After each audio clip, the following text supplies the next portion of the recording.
Hey guys, my name is Zach. Welcome to another episode of The Joy of Hobbying. I purchased this Toys Era mag tent on OSR BST, and unfortunately the neck post arrived damaged. You can see here it'll plug in, but basically any amount of articulation moves this head out of the socket, and it's because the clear piece you can see here has a crack in the perimeter. So we've removed that obviously from the head, and we're going to take our two-part mold putty.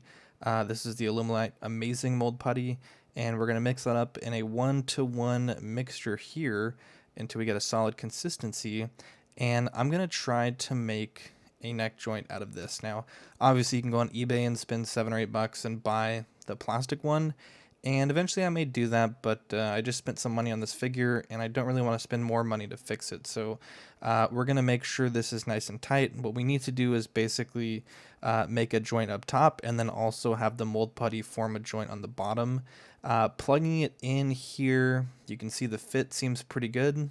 The mold putty is already, catching on to the head. And we're going to let that sit for a few hours. The mold putty says it sets in 15 minutes, but being that we did use a pretty big chunk of it, we're going to let it sit for a few hours. And once we come back and do a tiny bit of trimming, had a little bit of excess, this is what we have. And it worked, as you can see, it worked perfectly.